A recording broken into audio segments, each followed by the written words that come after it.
Hi, I'm Maureen Paraventi. I'm editor of Workplace Material Handling and Safety, and this is one of our thought leadership interviews. Today, I'm talking with Michel Goulet, the Professional Division National Sales Manager at Petzl America. Now, Petzl is known for creating innovative tools and services for use in vertical environments and in the dark. This includes equipment for work at height and rescue professionals, fall arrest, work positioning, difficult to access and confined space rescue systems, also specialized headlamps for professionals. So, Michel, thanks so much for speaking with me today. It's a pleasure to be with you, Maureen. Now, Michel Petzl has such an interesting origin story, and I want to hear a little bit about that before we get into the products. The company's founder had such a love of exploring caves, and it caused him to develop rope ascenders and hands-free lighting. So can you tell me about how Petzl came to be? That's correct. Back in the mid-50s, Fernand Petzl was an avid caver. Spelunking was one of his favorite activities, and this is a time after the Second World War where nylon ropes were being used a lot more for a whole bunch of purposes, including exploring caves. Before then, they used a series of different ladder ways and stuff that allowed them to get down and out of caves. These were ladders that were made out of rope or cable, steel cable. But with the advent of the nylon rope, Fernand Petzl was really interested in developing products to be able to slide down ropes and to be able to climb back up and out of the cave on a particular rope, of course. And that's of course our origin with headlamps as well. So Fernand was really somebody who loved to work with his hands, and he had a whole bunch of friends that did a lot of caving on weekends and stuff. So he just started developing some equipment that were compatible with adjusting your position on nylon rope. Wow. And then his son, was it Paul Petzl, took things a few steps further than that? Paul Petzl is really the person who commercialized the company, started making production runs on handle ascenders or carabiners, or certainly him and his wife, Catherine. Catherine was actually the person who went to the Paris markets and was able to find some good elastic webbing that actually came from women's brasiers, believe it or not. And those were the first elastic bands that went onto the headlamps that Petzl really for the mountaineering and caving industry. Of course, they existed in the mining industry, but they were quite different than the ones that Petzl developed back in the 60s and 70s. And it took a woman to recognize the usefulness of that material, it sounds like. Voila. Now, in terms of head protection, workers' heads can be exposed to so many different kinds of hazards, falling objects, molten metal splashes, excessive heat, electrical hazards. How do companies figure out what helmets are best for their workers? Yeah, well, all companies work in different environments with different hazards. So the best thing for a company owner or a safety supervisor to start to do is to really enumerate some of the existing and possible hazards that may exist on their work sites. Mm-hmm. Right? If they're not welding and they're not close to welders, they may not have to worry about bolted metals and stuff. But having said that, sometimes your employees intermingle with other trades, and some hazards that you don't think were present on the website may be present in certain sites. But obviously, there are different standards for protecting heads and faces when it comes to different hazards. And those are generally kind of outlined in voluntary standards like ANSI. OSHA will prescribe the use of protective equipment to essentially protect you against specific hazards and stuff. But manufacturers really rely on consensus standards that outline performance requirements, as well as testing testing methods to look at the products they're making and making sure that it offers the proper protection with regards to those hazards that may be present. So the best thing a safety officer can do is really take a look at what's happening on their websites. Are there drop hazards? Are there impact hazards in case somebody falls and is caught by their lanyard? Are there electrical hazards, that sort of thing? There's many hazards that can exist on a website, and we try to, manufacturers try to make sure that we try to control those hazards by making equipment that will protect you against them. It's amazing how complex it is, really. Now, heads come in all different sizes, too. So how can helmets fit securely on people in a workforce that may require different sizes? Yeah, well, from our experience, we can test the general population and make sure that we're making helmets that adjust accordingly. Having said that, we have specific helmets more on the recreational side, but I believe that's coming on the professional side too, to make helmets that are going to fit smaller heads, like women's heads or things like that, and of course bigger heads as well. But there's always a range of adjustability in the suspension system and in the adjustable system of the helmet. And in fact, Petzl has a patented solution with regards to fitting the helmet properly on the head and adjusting it so that it stays on your head. Of course, we have a 4-point chin strap, but when it comes for the band around the circumference of the head, we have 2 dials on either side, and they each control the front and back of the helmet. So instead of a traditional helmet where you're cranking the back of the helmet and that pushes the head forward in the helmet, we actually have 2 wheels on the side, which actually centers the head in the helmet, and we feel that that is better for comfort and adjustability, and make sure that your helmet is protecting both front and back of your head. That does sound more comfortable than having the head pushed forward. That doesn't sound good. And it was interesting what you said, that the athletic side, that something developed there was being brought to the professional side. So it's interesting. It sounds like the research that Petzl does, or the developments that occur, kind of can help both sides of the products that the company has.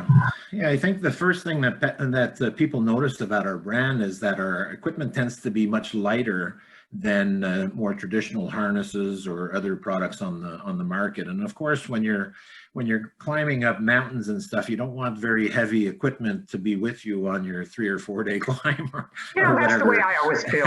Right, but you still want equipment that meets standards and that complies with strength regulations and everything else. So Petzl has gone a long way into identifying products that offer the same strength as maybe products that is thicker or wider and stuff like that, but we're able to lighten up our harnesses, for instance, so that they are very comfortable. They're lightweight and breathable, like a climbing mountaineering harness would be, but at the same time meets all the necessary ANSI and OSHA requirements and ANSI standards to make sure that we're in compliance with those standards. Important. Now, Petzl offers a product called an ASAP lock. Am I saying that correctly? Correct. And the reason, ASAP. Right. The reason we called it that is that it's supposed to stop you as fast as possible. So that's where the and of course we know the sooner you stop somebody, the less possibility of creating momentum and forces in your system. You want to make sure that the product arrests your fall as fast as possible. So the ASAP is a very, very clever device, and the best way to kind of describe it is it's a product that fits onto the rope, and it's not unlike the seat belts of your car, where if you pull too fast, it'll lock, right? If you pull your seat belt too fast, it'll lock. Well, this device actually slides up and down the rope, and as long as you don't move fast, it will not lock on the rope. But as soon as there's a sudden jerk or a sudden acceleration of somebody falling, for instance, centrifugal forces act on a particular brake wheel, and that would engage the brakes and essentially arrest arrest the wheel from moving, stop the wheel from Ah, moving, which arrests the fall. So think about it as a seatbelt mechanism on a rope that can go up and down with you all day long without you ever having to touch it. It just follows you up and follows you down. You tow this, it's a mobile fall arrestor. You tow it behind you or above you. And essentially, as soon as there's an acceleration or a sudden jerk, it locks upon the rope. So that's interesting. It's a fail-safe system, but as long as the ascent or descent is at a normal speed, then it doesn't interfere with the person's movement. that's very important that you say that, because one of the guiding principles behind our designs is to make sure that employees and workers and technicians stay very efficient in their work. We don't want to slow down anybody. We want to make sure that they can perform their work without being encumbered by the equipment. But at the same time, we want to make sure that the equipment works really well should there be a misstep or a trip or a fall, and you make sure that the fall is arrested as soon as possible. So important. Also, in Petzl's fall protection portfolio is a rope descending device called the ID. Now, this stands for Industrial Descender. Now, this is used for not just rescue, but also for worker positioning. So why does this self-braking descender have an anti-panic function? Oh, okay. Well, you've named three of our most important products, our helmets, our fall arrestor, and now our descent control device. And all of these, of course, are certified under ANSI and different associations like that in Europe and other parts of the world. We distribute our products in 50 countries around the world. So that's you name the thing too that makes the ID, the industrial descender, a preferred choice by people working at height, either for positioning or for rescue. And it's because if you do something wrong with it, you will not drop a person, or you won't overspeed your descent. The device has two key safety features. The first one is if you introduce the rope inside the device incorrectly, there's a way to properly lace the device. If you do that incorrectly, there's an anti-air catch that will engage on the rope and will not let you go anywhere. So obviously, when you're hanging on rope, everybody should know that always have to have a backup system. That would be your ASAP, right? That has to be a redundant system that is something called suspension system, and fall you'll fall on that system. So there's kind of like many different safety features here that prevent you from, I shouldn't say prevent, but limits the possibility of you making a mistake when you're going off the side of a building. A lot of window cleaners, a lot of building maintenance people use our descent control devices, the ID, because there's a handle on the device, you can pull it and you can control your speed of descent. If you release the handle, you stop. If you pull too far on the handle, you also stop. So that's an important feature. That's called the anti-panic brake on the device. So you really have to find the middle ground of that handle to be able to descend or to lower someone. Recently, the ski industry is going through many changes, and they're starting to use the ID as a lowering device if you ever get caught on a chairlift that's not functioning anymore.